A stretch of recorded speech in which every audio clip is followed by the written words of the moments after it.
జయ జయ జయ ప్రియ భారత జనయిత్రి దివ్యదాత్రి జయ జయ జయ శతసహస్ర నరనారీ హృదయ నేత్రి జయ జయ జయ ప్రియ భారత జనయిత్రి దివ్యదాత్రి.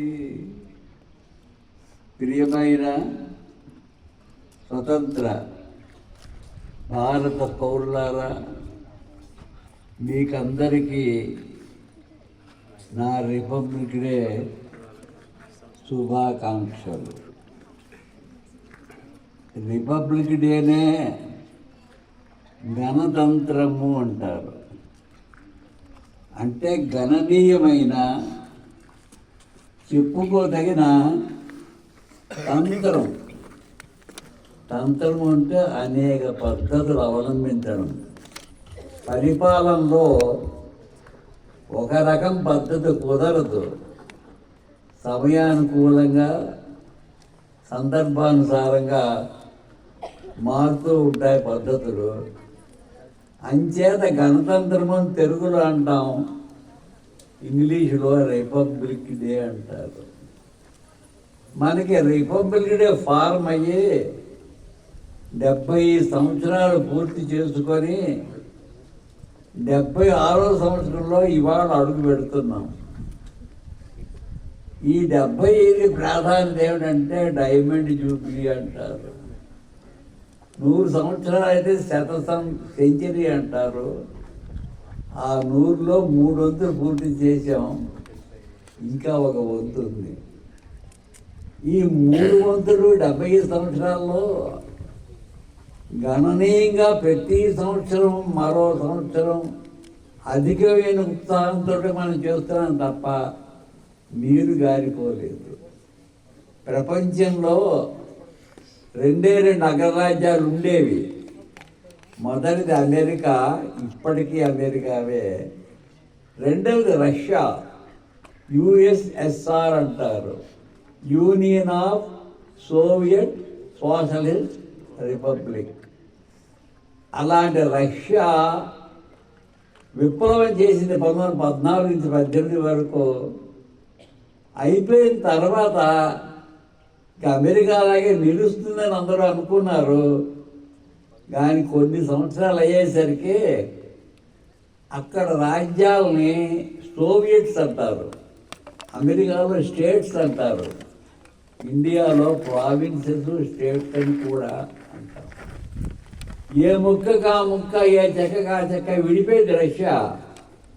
అంత అగ్రరాజ్యమే విడిపోయినప్పుడు ఆఫ్టర్ ఆల్ ఇండియా ఏమిటి, బ్రిటిష్ వాళ్ళ కాలనీ, ఇదే నిలుస్తుందని మన వాళ్ళు తమలపాకులాగా కరివేపాకు తీసి పారేశారు.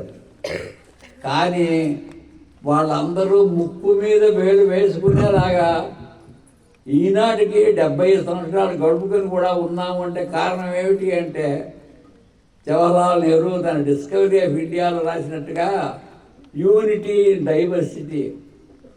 ఇండియాలో డైవర్సిటీ ఉంది, డిఫరెన్సెస్ ఉన్నాయి, అనేక రాష్ట్రాలు ఉన్నాయి, 500 స్వతంత్ర సంస్థానాలు జమీందారులు పరిపాలించే ఉన్నాయి. ఇన్ని విభేదాలు ఉన్న దేశం ఏమిటి నిలుస్తుంది అనుకుంటే యూనిటీ ఉన్నది. అంటే మనందరము భారతీయులం, హమ్ ఏక్ హై అన్న ఫీలింగ్తో మనం ఉన్నాం అన్నమాట. ఇప్పుడు అనేక రకాల పువ్వులు ఒక్క దారానికి నిలబడ్డట్టుగా అనేకమైన డిఫరెన్సెస్ ఒక్క యూనిటీ వల్ల మనం నిలిచాం. దానికి మనందరం శాల్యూట్ చేయవలసింది సర్దార్ వల్లభాయ్ పటేల్. 500 సంస్థానాలని ఒక్క సంవత్సరంలో భారతదేశంలో కలిపాడు. బ్రిటిష్ వాడు ఓడిపోతూ ఇండియాని 2 ముక్కలు చేశారు, ఇండియా పాకిస్తాన్గా. 500 సంస్థానాలకి ఇండిపెండెన్స్ ఇచ్చేశారు. అంటే ఇండియా ముక్కలు చెక్కలు కావాలని మన మనసులో ఉద్దేశం. కానీ పటేలు 500 సంస్థానాలని భారతదేశంలో కలిపి ఈనాడు మన యూనిటీకి కారణం అతడు. అతడికి ఇవాళ దినాన్ని మొట్టమొదట మనందరం కూడా సెల్యూట్ చేసి తీరాలి. అయితే ఈ రిపబ్లిక్ డే జనవరి 26 ఎందుకు చేశారు? జనవరి 1 చేస్తే న్యూ ఇయర్ డే కదా. 26 ప్రాధాన్యత ఏమిటి అంటే దానికి ఒక చిన్న కథ ఉంది. బ్రిటిష్ వాడి పరిపాలనా కాలంలో స్వాతంత్రోద్యమం జరుగుతున్న రోజుల్లో జనవరి 26 నాడు అన్ని రంగాల్లో ఉండే ఉద్యోగస్తులు, స్టూడెంట్లు, వర్కర్స్, రైతులు అంతమంది దేశభక్తి కలవారు ఒక ప్లెడ్జ్ తీసుకునేవారు. I will shed my last drop of blood till India achieves freedom అని. తుది రక్తం పొట్టు కూడా మేము కారుస్తాం స్వాతంత్రం వచ్చేదాకా అన్నారు. కొంతమంది అలాగే రక్తం కార్చారు. వాళ్ళు కార్చిన రక్త ఫలితంగా ఇంగ్లాండ్ దేశంలో వచ్చిన మార్పుల ఫలితంగా కూడా 50% ఇది 50% అది. కేవలం భారతీయ గొప్పతనమే కాదు, ఇంగ్లీష్ వాళ్ళు కూడా గొప్పవాళ్ళే. రెండవ ప్రపంచ యుద్ధం అయిపోయిన తర్వాత 1946లో బ్రిటన్లో ఎన్నికలు జరిగాయి. ఆ ఎన్నికల్లో క్లెమెంట్ ఆట్లీ అనే పెద్ద మనిషి ప్రధానమంత్రిగా ఎలక్ట్ అయ్యారు. అతను భారతదేశానికి స్వాతంత్రం ఇవ్వడానికి అనుకూలుడు. అతను చేసిన మొట్టమొదటి ఘనమైన పని ఏమిటి అంటే ఇండియన్ ఇండిపెండెన్స్ బిల్ పార్లమెంట్లో ఇంట్రడ్యూస్ చేశాడు. పార్లమెంట్ అంటే మొట్టమొదటి పార్లమెంట్ ఇంగ్లాండ్. ప్రపంచంలోనే పార్లమెంటరీ సిస్టమ్ లేని రోజుల్లో ఇంగ్లాండ్లో ఏర్పడ్డది. British parliament is the mother of international parliaments అంటారు. అందులో ఆ బిల్ ఇంట్రడ్యూస్ చేశాడు. ఒక డెఫినేషన్ ఉంది డెమోక్రసీకి. Democracy is a rule by majority అని. ఎక్కువ మంది ఎవరికి ఓటేస్తే అదే నిలుస్తుంది అని. అలాగే ఇతను బిల్ ఇంట్రడ్యూస్ చేసినప్పుడు అలాగే జరగలేదు. విచిత్రం ఏమిటి అంటే ఎంతమంది పార్లమెంట్ మెంబర్స్ ఉన్నారో అందరూ ఇండియాకు అనుకూలంగా ఓటేశారు. ఇంగ్లాండ్ దేశంలో పార్లమెంటు పుట్టింది లగాయతూ ఇవాళ 2025 వరకు కూడా రూల్ బై మెజారిటీ మీదే నడిచింది. ప్రపంచంలో మిగతా పార్లమెంట్స్లో కూడా ఒక ఇండియన్ ఇండిపెండెన్స్ బిల్ ఇంట్రడ్యూస్ చేసినప్పుడు 100కి 100 మంది అనుకూలంగా వేశారు. That is unique. ఎప్పుడు ఎక్కడా జరగదు, అక్కడ జరిగింది. అది విని మహాత్మా గాంధీ గారు అన్నారు, I hate the British system of government but not the British people. నేను కాదన్నది ఇంగ్లీష్ వాళ్ళ పరిపాలన. ఇంగ్లీష్ ప్రజలంటే మా సోదరులు అని అన్నాడు.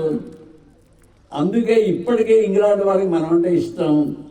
మన ఇండియన్ ఇప్పుడు ప్రధానమంత్రి చేసుకున్నారు వాళ్ళు. క్విట్ ఇండియా అన్నాం మనం. పొండర్రా ఇంగ్లీష్ వాళ్ళు మీ దేశం మనం ఉంటే మన ఇండియన్ ప్రధానమంత్రిగా చేసుకున్నారు వాళ్ళు. అది వాళ్ళలో ఉండే గొప్ప నొబిలిటీ. అమెరికాలో John F Kennedy, Abraham Lincoln నీగ్రోలు సపోర్ట్ చేశారని హత్య చేశారు వాళ్ళిద్దరు. నేను అలాంటి దేశంలో ఒబామా అనే అతను నీగ్రోని ప్రెసిడెంట్గా చేశారు. అది వాళ్ళ నొబిలిటీ. భారతదేశంలో హరియనులు మీదకి రావాలి. వాళ్ళ suppressed, oppressed and depressed classes. అగ్రజాతి వాళ్ళతో సమానంగా ఉండాలి గాంధీ మహాత్ముడు అంటే. ఇన్ని సంవత్సరాలైనా 78 సంవత్సరాలైనా ఇప్పటికి ఒక్క హరిజనుడిని మనం ప్రధానమంత్రి చెయ్యలేదు. అది మన యొక్క నొబిలిటీ. అంచేత మంచి ఎక్కడున్నా, ఏ దేశంలో ఉన్నా మనం దాన్ని అనుకరించాలి. అప్పుడు ఎప్పుడైతే బిల్లు చట్టం అయిపోయి 3 సార్లు డిస్కస్ అయిన తర్వాత చట్టం అవుతుంది. ఇండియన్ ఇండిపెండెన్స్ బిల్ ద్వారా ఇండియన్ ఇండిపెండెన్స్ యాక్ట్ అయింది. అవగానే అట్లీ గారు ప్రకటన చేశారు, we will give independence to India on 15th August 1947. 15 August నాడు 47 ఇస్తా ఉన్నారు. ఈ ప్రకటన 46లో జరిగింది. అక్కడ ఆ ప్రకటన జరగానే ఇండియాలో కాన్స్టిట్యూంట్ అసెంబ్లీని ఫారం చేశారు. కాన్స్టిట్యూంట్ అసెంబ్లీ అంటే రాజ్యాంగ విధాన సభ. రాజ్యాంగం ఒక పుస్తకం తయారు చేయాలి, రూల్స్ అండ్ రెగ్యులేషన్స్తో. దానికి అన్ని వర్గాల వారిని, అన్ని సంస్థల వారిని, మంచి అనుభవం ఉన్నవాడిని మెంబర్స్గా చేకూర్చారు. డాక్టర్ బిఆర్ అంబేద్కర్ని చైర్మన్గా చేసి ఆరంభించారు 46లో. ఇంకా స్వతంత్రం ఏడాది వస్తుందనగా 3 సంవత్సరాల కాలం పట్టింది రాజ్యాంగం పూర్తయ్యేసరికి, రచన పూర్తయ్యేసరికి 3 years. 1947 డిసెంబర్ నాడు తయారైంది ఆ పుస్తకం. ఎందుకు అంత టైం తీసుకోవాలంటే భారతదేశం దేశమే ఆసియా ఖండంలో, ఒక ఖండంలో, ఖండం అంటే కాంటినెంట్, ఒక ఖండంలో అనేక దేశాలు ఉంటాయి. భారతం ఒక దేశం, కానీ ఒక ఖండం అంత పెద్దది. అనేక రాష్ట్రాలు, సంస్థానాలు, ప్రజలు, శీతోష్ణస్థితులు, మతాలు, కులాలు ఇన్ని ఉన్నాయి. అందరూ తీర్చాలి రాజ్యాంగంలో ఉండే రూల్స్. అవి డిస్కషన్ చేయాలి, రూల్ బై మెజారిటీ ప్రకారం నడపాలి. అందుకని అంత టైం తీసుకుంది. ఎప్పుడైతే పుస్తకం పూర్తయిందో ఏ తేదీని దీన్ని అమలు పరుద్దాము అనుకున్నారు, ఇంప్లిమెంటేషన్ అన్నమాట. అప్పుడు అన్నారు జనవరి 26 చేద్దామని. ఎందుకు? అంతకు పూర్వం మన ఇండియన్ ఇండిపెండెన్స్ ప్లెడ్జ్ చేసేవాళ్ళని. అది 47 జనవరి నాడు కూడా చేసాము. 48, 49 సంవత్సరాల్లో దాని అవసరం లేదు, స్వతంత్రం వచ్చేసింది కాబట్టి దాని ప్రాధాన్యత పోయింది. పోయిన ప్రాధాన్యత మళ్ళీ తీసుకురావాలని చెప్పి అవే రిపబ్లిక్ డే ఇంప్లిమెంట్ చేద్దామని ఈ జనవరి 26ని మన రిపబ్లిక్ డే ఫారం చేశారు. అయితే అప్పటికీ మనం ఇండిపెండెంట్ ఇండియా కాదు. 1947లో నేను స్టూడెంట్ని, అవే అన్ని న్యూస్ పేపర్స్ నేను చూశాను. ఇండిపెండెంట్ ఇండియా, ఇండిపెండెంట్ ఇండియా అని రాస్తున్నాయి. మనం గర్వించడానికి ఒకే ఒక న్యూస్ పేపర్ సౌత్ ఇండియాలో ది హిందూ అని ఇంగ్లీష్ పత్రిక, తమిళనాడులో ఇప్పటికీ ఉన్నారు. వాడు ఒక్కడు మాత్రం డొమినియన్ ఆఫ్ ఇండియా అని రాశాడు. నిజంగా 1947లో మనకు వచ్చింది ఇండిపెండెన్స్ కాదు, political independence is equal to dominion status. ఒక దేశము తన రూల్స్ అండ్ రెగ్యులేషన్ ప్రకారం పరిపాలిస్తే అది ఇండిపెండెన్స్. బ్రిటిష్ వాళ్ళు ఉన్నప్పుడు 1935 యాక్ట్ నోట్ చేశారు, 1930 చట్టం. దాని ప్రకారం పరిపాలన జరిగింది.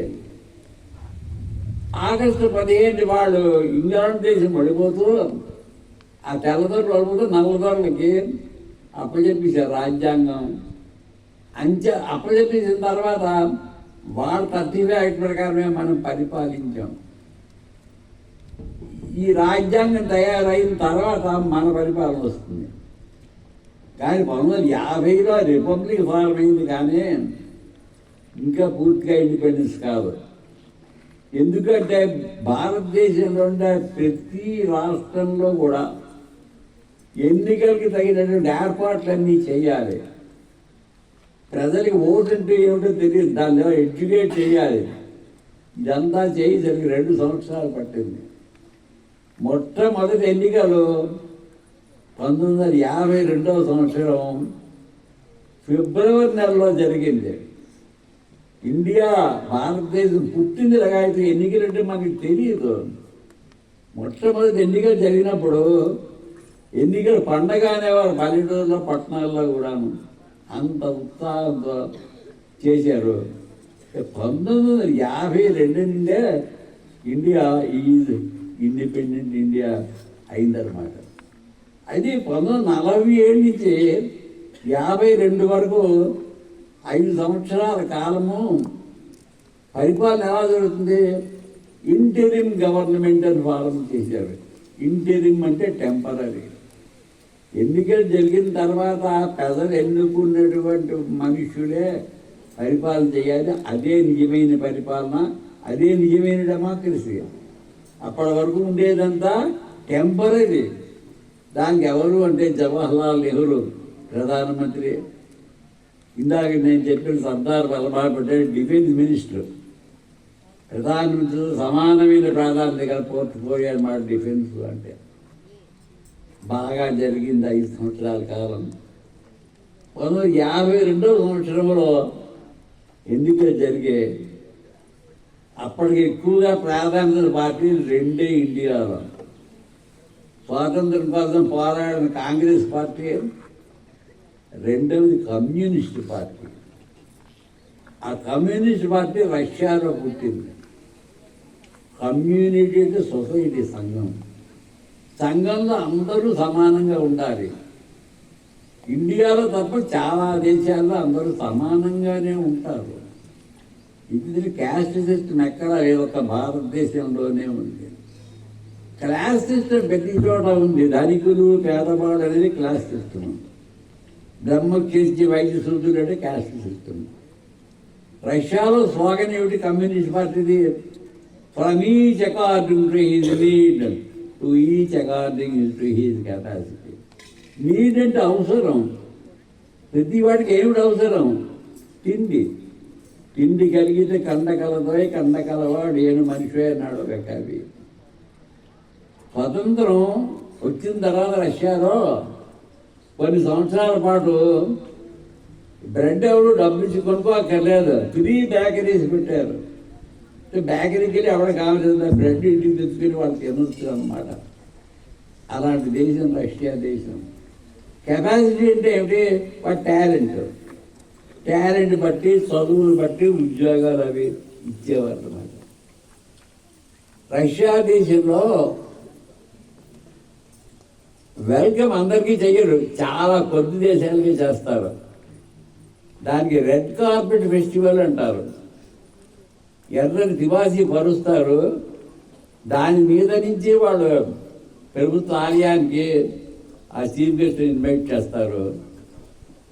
ఈవెన్ అమెరికాని కూడా పిలవక ముందు జవహర్లాల్ నెహ్రూని పిలిచి వాళ్ళు రెడ్ కార్పెట్ వెల్కమ్ ఇచ్చారు.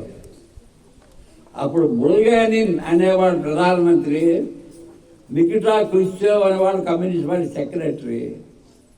వాళ్ళు వాళ్ళ దేశానికి 5 year ప్లాన్స్ అని చెప్పి ఇంట్రడ్యూస్ చేశారు. 5 సంవత్సరాలు అంటే పెద్ద కాలము కాదు, చిన్న కాలము కాదు, మధ్య అన్నమాట. ఒక 5 సంవత్సరాల కాలం తీసుకొని పెద్దలకి ఈ పని చేద్దాం, మళ్ళీ 5 సంవత్సరాల పైగా మరో ప్లాన్ పెడతాం అన్నారు. నెహ్రూని వెల్కమ్ చేసినప్పుడు చూసి ముచ్చటపడి మన భారతదేశంలో 52 తర్వాత అతను కూడా ఇంట్రడ్యూస్ చేశాడు. అయితే వ్యక్తిగతంగా నేను ఒకటి చెప్పాలి ఇక్కడ, చెప్పకపోతే అన్యాయం చేసినట్టుగా అవుతుంది. 1952లో ఎన్నికలు జరిగాయి అన్నాను కదా. ఫిబ్రవరి నెలలో, ఒక నెలలో నా కుటుంబంలో గొప్ప ఇన్సిడెంట్ జరిగింది. నాకు మొట్టమొదటి అమ్మాయి అక్కడ పుట్టింది. ఆవిడ ఎవరు కాదు, ఇప్పుడు మీ ముందున్న పుష్పాంజలి మేడం.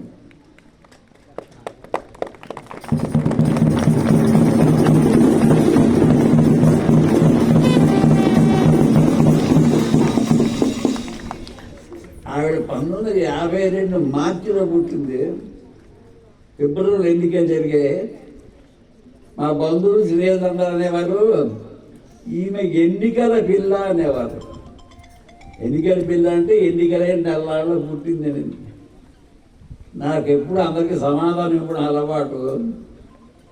ఆమెకి ఎన్నికల పిల్ల మాత్రమే కాదు, పెద్ద అయిన తర్వాత ఎన్నికైన పిల్ల కూడా అవుతుంది. ఎన్నిక అవ్వడం అంటే అందరిలోని గొప్ప. గొప్ప అంటే డబ్బు ఉండడం గొప్ప కాదు, తెలివితేటలు ఉండడం గొప్ప కాదు, పెద్ద చదువులు చదవడం కూడా గొప్ప కాదు. 10 మందికి 10 సంవత్సరాల పాటు న్యాయం చెయ్యాలి.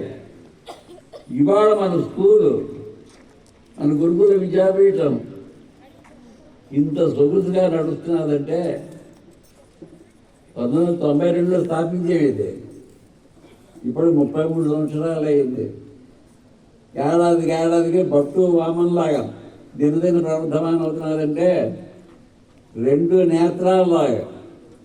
ఒకటి పుష్పాంజలి, ఆమెకు అల్లుడైనా కొడుకు కన్నా నిన్నగా పనిచేస్తున్నాను.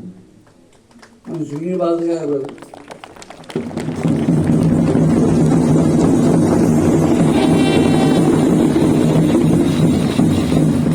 అంకిత భావంతో డెడికేటెడ్ స్పిరిట్ వర్క్ చేస్తున్నారు. అందుకే మన సంస్థ అభివృద్ధిలోకి వచ్చింది. ఇప్పుడు గాంధీజీ నాయకత్వం వహించిన మిగతా కాంగ్రెస్ వాళ్ళు సహాయం చేసినట్టుగా మన స్టూడెంట్స్, టీచర్స్, వర్కర్స్ అందరూ కూడా మనకి చేయగలుగుతున్నారు. వీళ్ళందరికీ అధినాథుడు ఎవరు అంటే రామదాస్ గారు.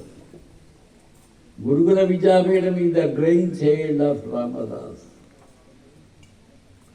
సాధారణంగా టీచర్ వృత్తిని ఎక్కువ మంది గౌరవించారు. అతను పెద్ద ఆఫీసర్ అయినా టీచర్ వృత్తి అంటే గౌరవం. అందుకు స్కూల్ పెట్టారు, ఇంత అభివృద్ధిలోకి తీసుకొచ్చారన్నమాట. అది ఈనాటికి ఇలాగ అయింది. మనం అంతకన్నా గొప్ప దేశం మొత్తం మీద గొప్ప అయిన ప్రధానమంత్రి నెహ్రూని ఎన్నుకున్నాం. ఆ రష్యా దేశంలో చూసిన 5 wheel ఫ్యాన్స్ భారతదేశ పరిస్థితికి అనుకూలంగా ఇంట్రడ్యూస్ చేశాడు. అయితే మొదటి 5 wheel ఫ్యాన్లో దేనికి ప్రాధాన్యత ఇవ్వాలి అంటే భారతదేశం అప్పటికి 80% విలేజెసే. ఇప్పుడు చాలా నగరాలు ఇచ్చే ఇన్ని సంవత్సరాలు అయిన తర్వాత. అప్పుడు చాలా తక్కువ. Indian culture lies in agriculture అంటారు. అంటే వ్యవసాయంకి ఎక్కువ డబ్బు కేటాయించారు. అప్పుడే అబారిషన్ ఆఫ్ జమీందారీస్ అండ్ ఇనాందారీస్ ఇంట్రడ్యూస్ చేసి ఈ సప్రెస్డ్, అప్రెస్డ్, డిప్రెస్డ్ క్లాసెస్ని మీదకి తీసుకొచ్చారు. వాళ్ళకి రిజర్వేషన్స్ కల్పించారు, వాళ్ళకి స్కాలర్షిప్లు ఇచ్చారు. అగ్ర కులాల వాళ్ళతో సమానంగా తీసుకొచ్చారు అన్నమాట అగ్రికల్చర్. 52 నుంచి 57 వరకు, 57 నుంచి 62 వరకు రెండవ పంచవర్ష ప్రణాళిక. India over populated country like China. ప్రపంచంలో ఎక్కువ జనాభా దేశం ఏది అంటే మొదటి చైనా, రెండవది ఇండియా. ఇండియా ఎందులో పన్ను దాపైనా పాపులేషన్ మాత్రం నెంబర్ 2 ర్యాంకులో ఉన్నాం. చైనాతో పోటీ చేసినా చెయ్యగల వాడడం అన్నమాట. అమెరికాలో న్యూయార్క్ సిటీ చాలా గొప్పదే. ఆ న్యూయార్క్ సిటీలో చైనా టౌన్ అని ఇచ్చారు అమెరికా గవర్నమెంట్. అంతమంది చైనీస్ ఉన్నారన్నమాట అక్కడ. నేను పర్సనల్గా వెళ్ళి చూశాను చైనా టౌన్. చాలా బాగున్నారు అన్నమాట. మాకు తర్వాత ఇవ్వండి అన్నారు ఇండియా వాళ్ళకి మాత్రం. వాళ్ళు ఇవ్వలేదు, ఓన్లీ చైనా వాళ్ళకి మాత్రమే ఇచ్చారన్నమాట. ఇంత పాపులేషన్ ఉన్న కంట్రీలో గాంధీ చెప్పిన రూరల్ ఎకానమీ ప్రకారం అవసరాలు తీరవు, ప్రజలకు తగిన బట్ట కానీ తిండి కానీ కుదరదు, హెవీ ఇండస్ట్రీస్ కూడా పెట్టాలి, భారీ పరిశ్రమలు అన్నమాట అని చెప్పి రెండవ పంచవర్ష ప్రణాళిక 57 నుంచి 62లో రష్యా, జర్మనీ, అమెరికా వాళ్ళ సహాయంతో, కోఆపరేషన్తో బిరాయిలోని, రూర్కెలాలోని, విశాఖపట్నం స్టీల్ ఫ్యాక్టరీ ఇవన్నీ అప్పుడు పుట్టాయి అన్నమాట. అది సక్సెస్ అయింది. అది ఇన్ని ఉన్నా ప్రజల్లో ఎడ్యుకేషన్ ఎక్కువ మంది పర్సెంట్కి లేదు. ఎక్కువ మంది చదువు లేని వాళ్ళే ఉన్నారు. అయితే 3వ పంచవర్ష ప్రణాళిక 62 నుంచి 67 వరకు విద్యకి ఈర్మార్క్ చేశారు. మన దురదృష్టం 3వ పంచవర్ష ప్రణాళిక అమలు చేసిన 2 ఏళ్లలోనే 1964లో నెహ్రూ గారు అవతారం చాలించారు. సర్దార్ పటేల్ అంతకు పూర్వమే వెళ్ళిపోయారు. తర్వాత కాంగ్రెస్ వారసులు ఇచ్చారు, తర్వాత ఇతర పార్టీల వాళ్ళు వచ్చారు. స్వాతంత్రోద్యమంలో పనిచేసిన వాళ్ళే మొట్టమొదటి బ్యాచ్లో పనిచేశారు. ఆ నాణ్యత నాగరికత తర్వాత కొంచెం నీరసింపబడ్డది. ఈ రకంగా మన దేశం వెళ్తున్నది. అయినా కూడా మనం విచారించవలసిన పని లేదు. ఎప్పుడు కూడా మార్పు వస్తూ ఉంటుంది. Rolled of the changes fielding PlayStation God fulfils in many ways next one good custom should correct the world అని మ్యాథ్యూ అన్నోడ్ అని గ్రేట్ ఇంగ్లీష్ పోయిట్ అన్నాడు. ఏ మార్పు అయినా మంచిదైనా సరే ఎక్కువ రోజులు చెడు అవుతుంది. మార్పు రావాలి. మారిపోవులా కాలము మారు దానికి సహజం కూడా అని. అంటే మన దేశం ఎప్పుడు కూడా ఇలాగే అభివృద్ధి చెందుతూ ఉంటుంది. ఇవాళ పాపం రేపటి పౌరులు ఇంత పూర్వం ఈ గురుకులంలో చదువుకున్నవాడు ఇప్పుడు అమెరికాలో, ఆస్ట్రేలియాలో, ఇంగ్లాండ్లో పెద్ద పెద్ద ఉద్యోగాలు చేస్తున్నారు. మీరు కూడా రాబోయే కాలంలో వెళ్తారు విదేశాలు, అక్కడ సెటిల్ అవుతారు, డాలర్స్ ఎర్న్ చేస్తారు, మన దేశానికి కీర్తి తెస్తారు. తిండి అన్న రాయపురం సుబ్బారావు ఏ దేశం ఎక్కినా, ఎందు కాలిడినా, ఏ పీఠం ఎక్కినా, ఎవరెదురు వచ్చినా ఒకడరా నీ తల్లి భూమి భారతిని, నిరుపరా నీ జాతి భారత జాతి నిండు గౌరవము అన్నారు. ఆ తప్పకుండా చెయ్యండి, ఇది చేస్తారని నమ్మకం నాకుంది. Brevity is the soul of wisdom అని ఇంగ్లీష్ సామెత. మనకి ఇంట్రెస్టింగ్ అయిన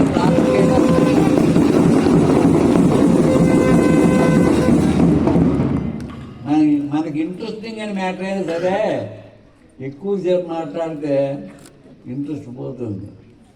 బ్రెవిటీ అంటే ఏంటి? కొంచెం టైంలో ఎక్కువ విషయాలు చెప్పాలి. Real beauty lies in small measures అన్నాడు మరో ఇంగ్లీష్ పోయి. అందుచేత నేను ఎక్కువసేపు ఇంకా మాట్లాడదాం. మళ్ళీ మనకి ఇండిపెండెన్స్ డే వస్తున్నది. అప్పుడు మళ్ళీ మిమ్మల్ని కొంత ఎడ్యుకేట్ చేయడానికి వీలవుతాను. నాకు ఎక్కువగా నచ్చేవి రెండు, మొదటిది ఇండిపెండెన్స్ డే, రెండోది రిపబ్లిక్ డే. ఈ 2 రోజులు ఈ గురుకులు స్థాపించిన లగాయతు మన దేశం గురించి పోరాటం గురించి బాగా తెలిసిన వాడిని నేను స్టూడెంట్ కాబట్టి అప్పటి నుంచి అన్నీ రాజకీయంగా ఉన్నవన్నీ తెలుసుకుంటూ ఉండేవాడిని. అవన్నీ మీకు ఈనాడు కథలుగా చెప్తే మన దేశం విధానం అనుకుంటా, లేకపోతే మీకు తెలియదు. నేను నన్నగా ఈ 2 రోజులు మాత్రం ఇక్కడికి వచ్చి మిగతా ఫంక్షన్స్ అటెండ్ అవ్వగలిగినా లేకపోయినా ఇండిపెండెన్స్ డేకి, రిపబ్లిక్ డేకి తప్పకుండా వస్తాను. నాకు తెలిసింది ఉపన్యాసంగా కాకుండా స్టూడెంట్లే ఎక్కువగా ఉంటారు కాబట్టి కథల్లా చెప్తాను, మిమ్మల్ని ఎడ్యుకేట్ చేస్తాను. మీరు దాన్ని అనుసరించడానికి, ఆచరించడానికి ప్రయత్నించండి. జై భారత్, జై భారత మాత, జై జాతి పిత, జై శ్రీరామ్.